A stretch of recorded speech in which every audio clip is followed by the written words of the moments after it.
We're going to be doing this afternoon is the practical training for physical intervention.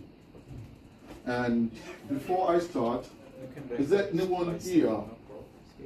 Is there anyone here who has any physical challenges, medical condition that could make you not to participate in any physical activities? Anyone? Have you all completed the health and safety forms? Yes. Because this is going to involve some exercise, I need to be sure that you're fit to do the training. Do we all agree we are fit? Yes. All right, cool. Now, physical intervention techniques. Don't forget, during your previous lessons, you are only to use these techniques as a last resort. Yeah? So what that means is you must have exhausted all other options before you now decide to use any of these techniques. Right?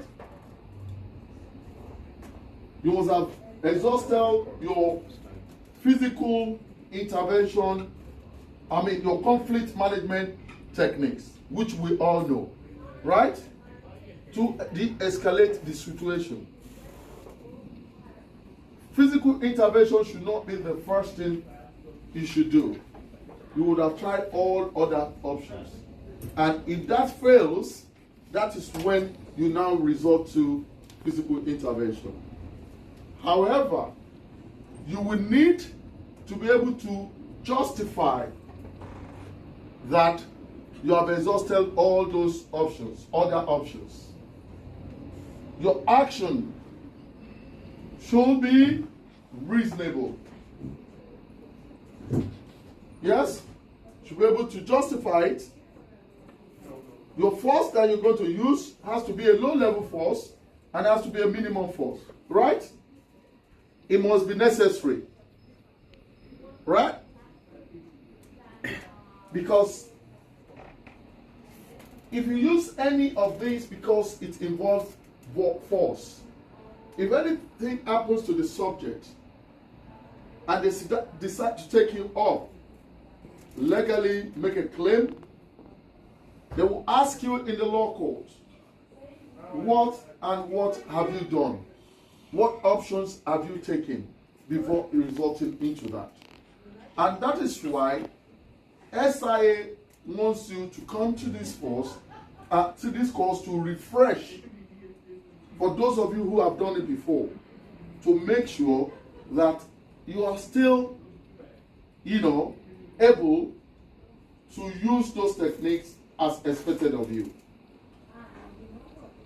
Have it in mind that these techniques are non-pain compliant techniques, non-aggressive, right? And it must be a low level. Going to the techniques now, you have 4 tools that you need to use at every time you need to adopt any of these techniques. I've started to limit you guys to just the 13 techniques. We have, under the model I am using, we have more than 24 techniques. But for the purpose of this training, you are only expected to perform 10 techniques out of these 13. The last 2 is compulsory. You need to know how to support an agitated person down the stairs and up the stairs. Everybody must learn to do that. Then you can pick the other 8 from the remaining 11. Is that clear, guys? Do we understand that? Yeah. All right. Now, having said that, you need to have 4 key tools. One of them is claw. Claw. Let me have your hand this way. Claw. Claw. This is claw. When you are holding someone, you use your claw. Claw is different from grabbing. Right? Can I have a volunteer? Can someone volunteer, please?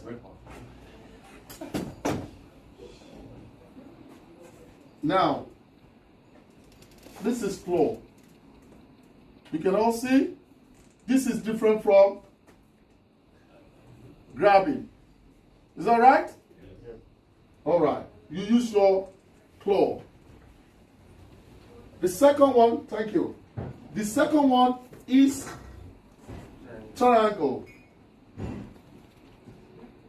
Can you hold your hands like this, please? Everyone? Yes? Put them together. That's your triangle. All right? That's your triangle.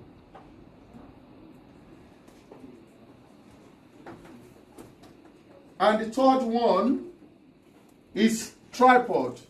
As a security operative, this is how you need to stand. Tripod. You can see my legs?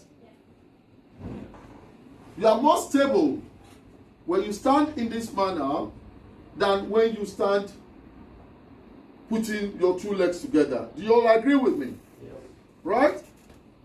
You stand in this manner. You are more stable. So this is tripod. You use this most of the time when you're trying to disengage or you're trying to ask someone to step back.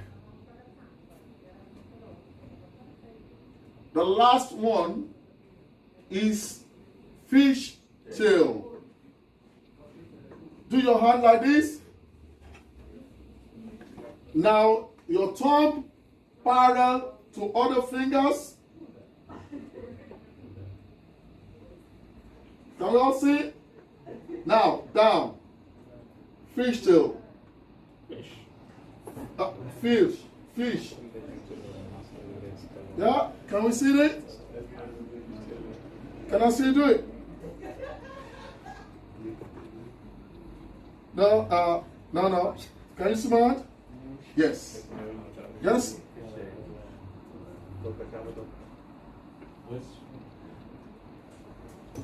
On top, yeah.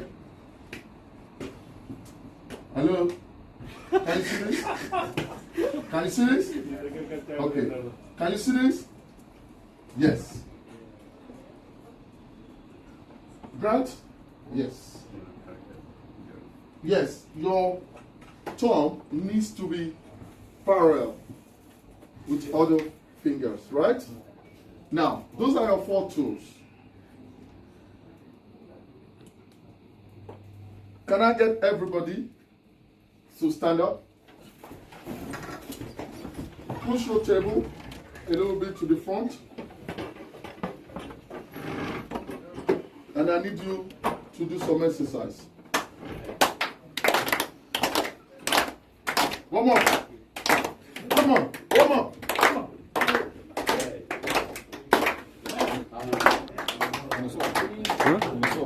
Can you stretch your leg? Because we need to do some movement, guys. So I need to make sure you're fit. Yes? Do your leg. Come on. Come on. You have any problem with your legs? Do your leg. Come on. No, I need to know that you're good. Can you do it, please? You need to do it, yes. Straight your legs. Yes. Yes.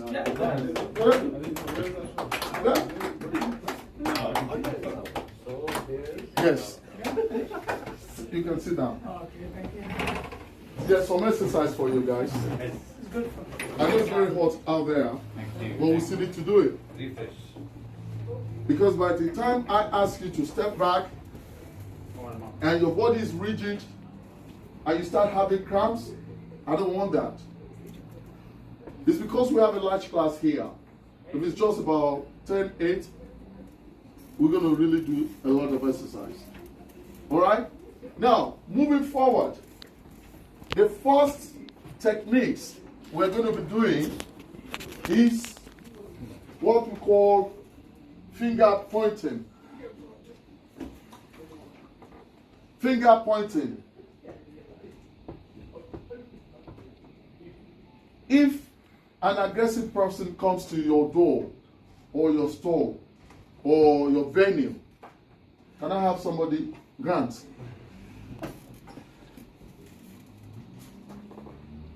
Now, Grant, can we all see? Okay. Grant is going to come to me, point it at me as if he's going to hit me.